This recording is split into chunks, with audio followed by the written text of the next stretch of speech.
Hello, Secrets readers. This is Carlo Larasso, co-editor-in-chief at Secrets of Home Theater and High Fidelity.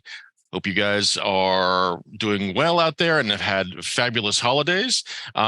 We are here chatting with some of the fine folks at Dirac before in advance of CES, and they've been kind enough to talk to us and let us know about some of the interesting and really cool things that they will be announcing and talking about at the show. I'm here with Nilo Eriksson. Nilo? Hello. Hello. Hi.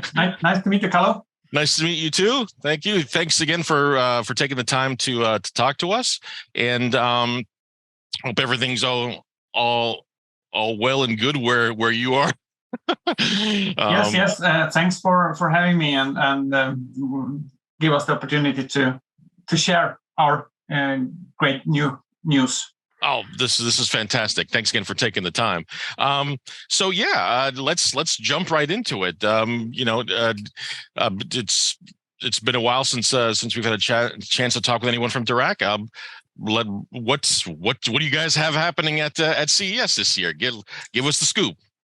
Yeah, so we will be demoing a new thing that we call active room treatment.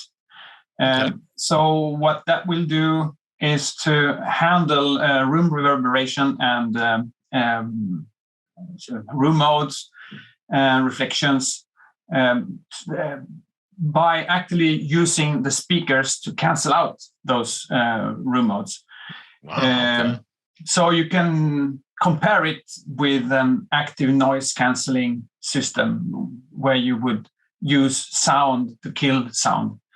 So it's like injecting anti-sound to absorb, basically, and replacing the need for big bass traps in your room.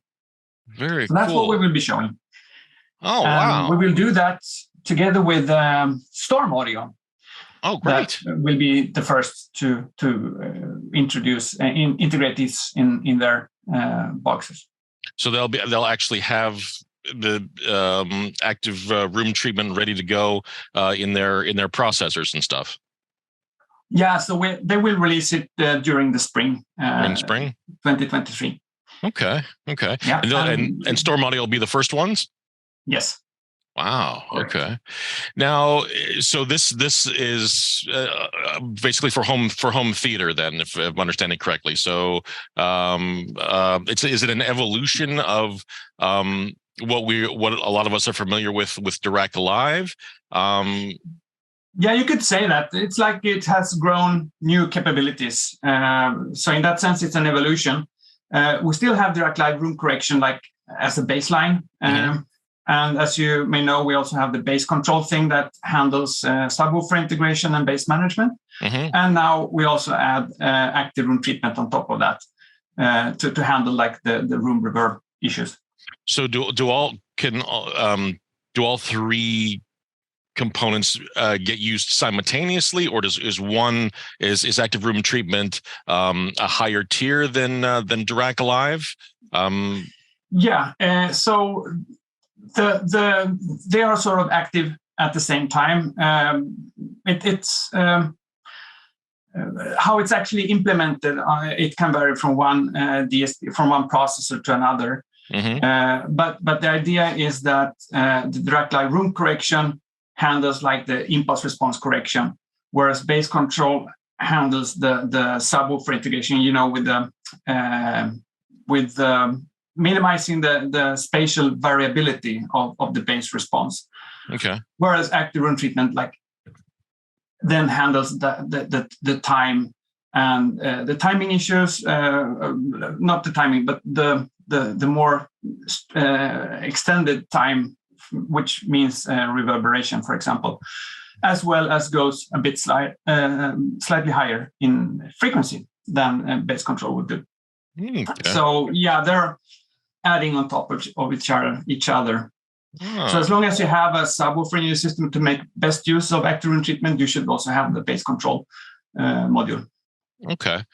Now, so active room treatment. So you're saying it uses the capabilities of certain speakers to help with the compensate for maybe some of the deficiencies of other speakers depending on their placement. That's the base. So then I have to ask. A few years ago at CES, you guys teased what was it called? Unison. It was a very early demo, I remember, with maybe I think it was like 5 or 6 very inexpensive speakers in a room.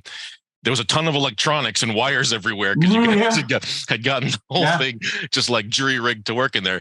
And I remember listening to it, and I thought, oh my gosh, this is so cool. I mean, this was a really different, and it worked. I mean, in that context, in that little room with those, it really worked. And so I had been in the back of my mind, I've been wondering what's happened with that, if that was still under development and stuff. Is active room treatment kind of a development evolution from where Unison started from?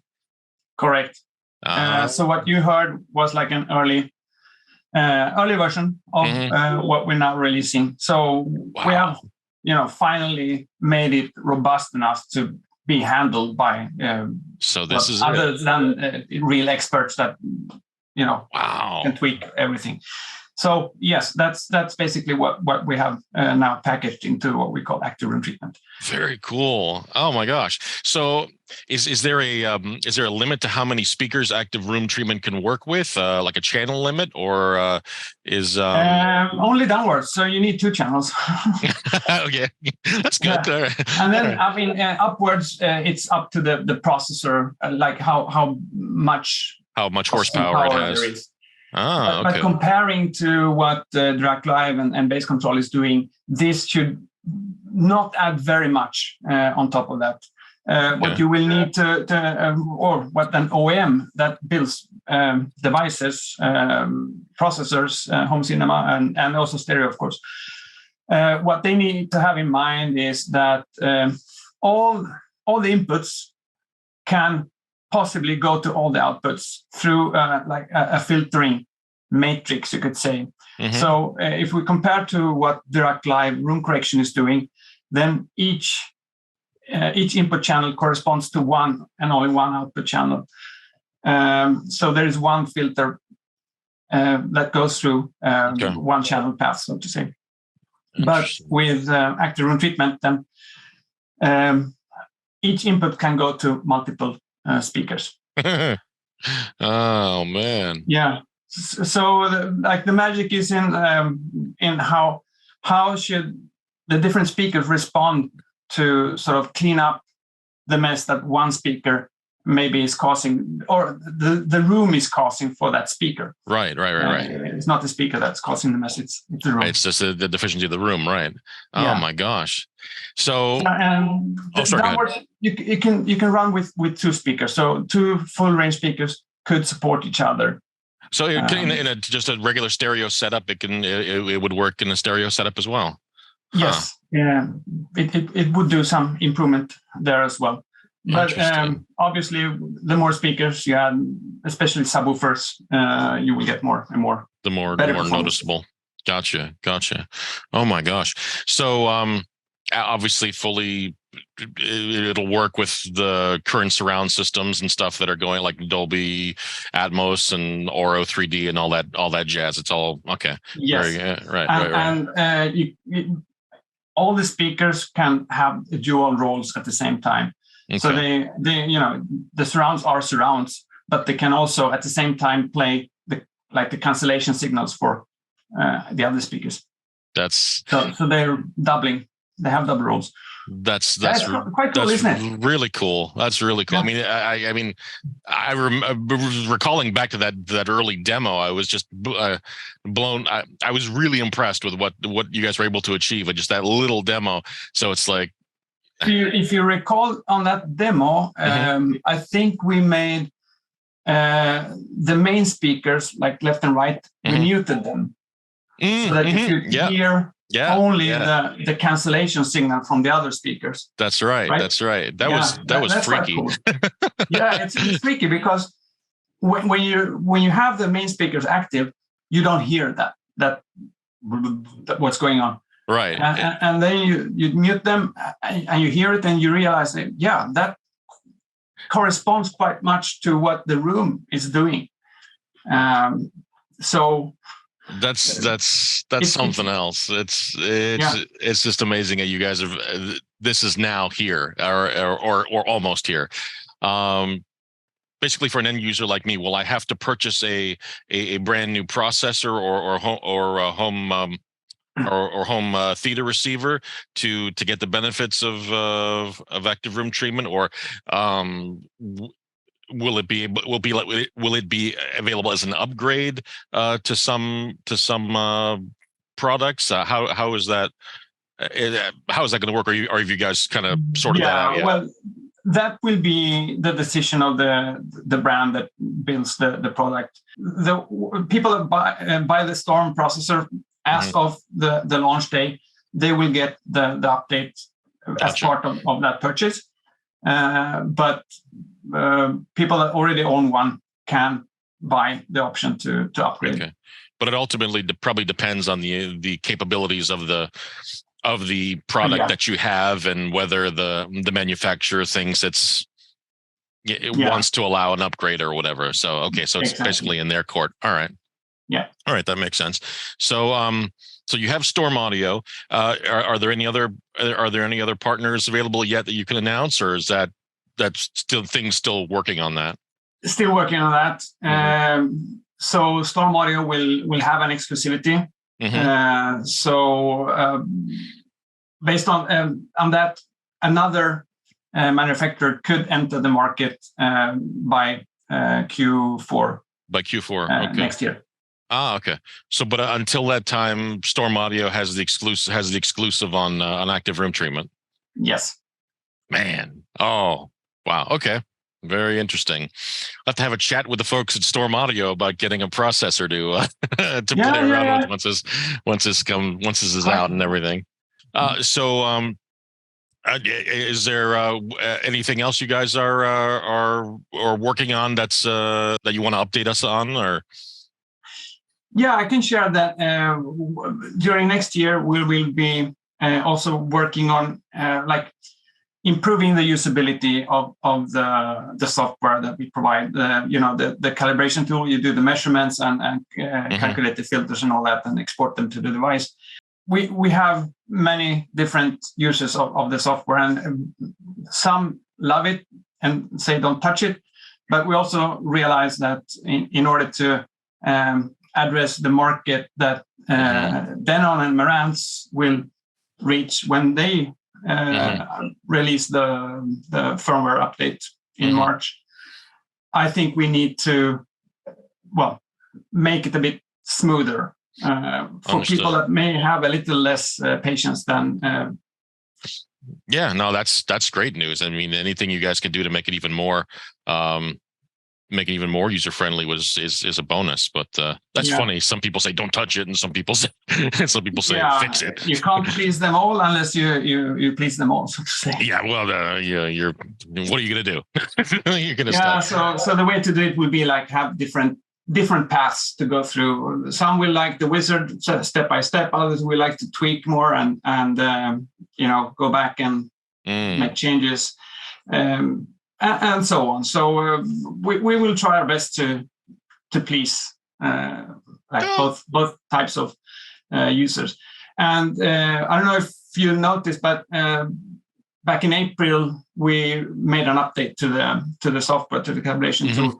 So we introduced a new automatic target. So you design a target like how you want it to sound. We made an update to that to sort of preserve the bass that you have in your room. Basically just smoothing it out. So we have a new house curve, you could say, that looks at the measurements and how your speakers measure in that room. So we basically don't kill the bass. Right. Nobody likes their bass. everyone wants the bass. Yeah. Everyone wants their bass. Yeah. And then also we have a simplified target curve editor. So basically there are two sliders at each end of the spectrum. Like you have a bass slider that you can. It's opposite. I guess you got it. You got it. That's right. This side. Yeah, and it will adjust the curve just by adjusting like bass and treble. Interesting. And you see the response immediately, and then you just export a new filter. Interesting. And you can listen to it. So yeah, we're continuously working on stuff like that. Well, this is neat. This is very neat. This is exciting stuff. I'm curious to see where, how widely this spreads, because I mean, Dirac is like mostly almost everywhere now, with between home theater products to like DIY stuff with like companies like Mini DSP. Yeah. And then obviously the really high end custom installer stuff too. So this is going to be, this looks like, I mean, it could potentially be very huge. So this is awesome. Yeah. And I mean, we're trying to flirt a bit also with like audiophile, hi-fi as well. But there are two camps. That don't mess with my cables. Yeah. It's interesting because I mean, it would be. I mean, there are some, not many, but there are a few 2-channel hi-fi processors that have room correction. I mean, Anthem's got the STR, but that's got their own, system in it, and Trinoff makes one that has their own system and stuff, obviously. So just those two are just the two that are on top of my head. But yeah, it would be great if there was like a hi-fi audiophile 2-channel preamp that had incorporated this, plus like all the necessary bass management if you wanted to integrate like multiple subwoofers, a couple of subwoofers at least.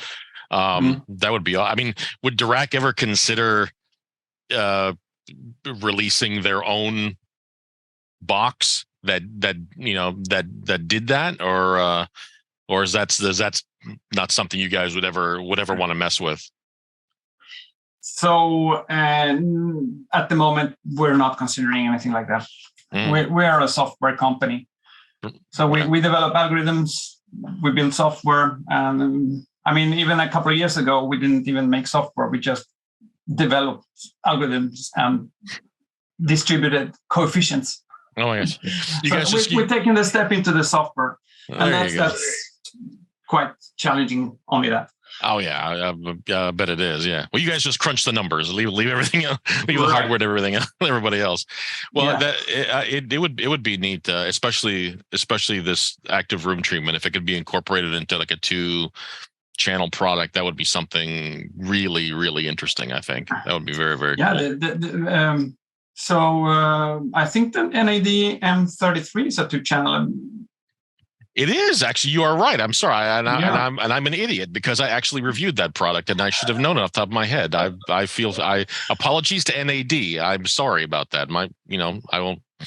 I will send you flowers later. There may even be some Orcam stereo. Oh, that's okay. Now I'm really stupid. I'm checked out to lunch because of the holidays now. I completely forgot that. But the NAD, I think it has lots of subwoofers also. So maybe that's why it passed. Oh no! It's almost Christmas. I've totally lost it. I'm sorry. It's all right. It's almost CES. It is almost CES. It is almost CES. So where are you guys going to be at CES? You guys going to be in the main convention center, or you guys are going to be off somewhere else? No, so we doing the home audio stuff, and also with the headphones. That we're also doing headphones at Dirac. Oh, cool. We will be at the Venetian. At the Venetian, where all the stereo and audiophile home cinema usually were. I don't know if they're going to be there this year. It's been less and less. That's been my experience, which is one of the reasons why we're doing this, because you guys are making some significant announcements, and there are a few other people, and we would definitely want to get the word out about it. So we will be there at the Venetian, obviously showing this, and we will do that with Storm Audio, and we also have per listen loudspeakers. Yeah, that's right. I heard they were going to be teaming up with you guys. Is it just as a strictly partnership, or are you guys doing something special together? Oh, this is for CES only CES. so far. Okay. So they're bringing like crazy. Yeah, they're fantastic speakers. Yeah, no, they are crazy fantastic. I've had them here in the house, and it's like these are nuts. Yeah, so they should make a really good demonstration for if you guys are using it with this. They should make a really good demonstration. Oh my gosh! Yes, something else than the inexpensive speaker that you saw with a couple of years ago. This is completely different. Yeah, totally different. Yeah, totally different setup. But similar, basically the same technology, just a bit refined. Just a wee bit refined. It's like, now, did this sort of, if I understand right, this sort of evolved within the automotive part of it, correct? Yeah, that's kind of if I remember right, where it sort of developed, either stemmed from, right? Yes. So it goes back many years. I think the beginning was like around 2007, when we had a project with BMW, the German car maker, and it ended up us building something we called back then Dirac dimensions, and that sort of took the available speakers in the car. We measured them, and we like estimated how the sound field or the wavefront propagates through the car. Okay. Yeah, and then we use that information to calculate and simulate other speakers that were placed outside the car in a bigger room with reflections from that big room. So it was like a room simulator in the car, and that really gave the impression of a larger space, right? And speakers more distant and easier to get a big bigger sweet spot. And that's still in use with Rolls-Royce. Oh, right, okay. They refuse to give it up. I don't know how they make the software run, but somehow they're managing. Well, they've always said the engines in their cars produce adequate horsepower. So it's like no, their electronics produce adequate whatever to run all that software. So I'm like, there you go. That's exactly. Very typical. Very typical. So still, and that was like the origin of this kind of technology that we call it's called in the science community, it's called MIMO. MIMO stands for multiple input, multiple output. So basically using multiple speakers, those are the inputs that inject sound into your listening area, and multiple output being multiple microphone positions where you're analyzing and validating the system. So that means that multiple speakers can collaborate to make a great sound in the whole listening space. Very cool. Very cool. So then from that brings you all the way to this. So that's very, very cool. I'm exceedingly excited to experience this in a real home theater environment with big speakers and stuff. And I mean, the little speakers were great at the early demo, but I would love to. I can't wait to experience it in real life. This sounds fantastic. Oh man. Man. Well, Nilo, this thank you. This is great. Thank you. Was there anything else that we wanted to discuss or announce or let people know about? Or I think that's enough for now. We're good. It's like I will try to make another splash in a couple of years. Oh, well, sure. Why not? That'd be great. Nilo, thank you very much for doing this and letting us know about active room treatment. And I hope I'm super excited, and I know a lot of other people will be, and our readers will be for sure.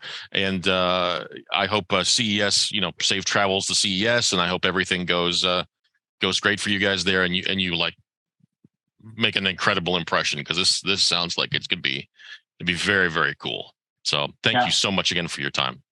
Thank you, Carlo. No problem. My pleasure.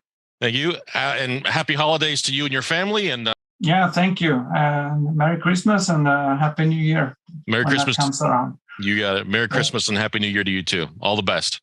Okay. Thanks. You bet. Bye. Bye.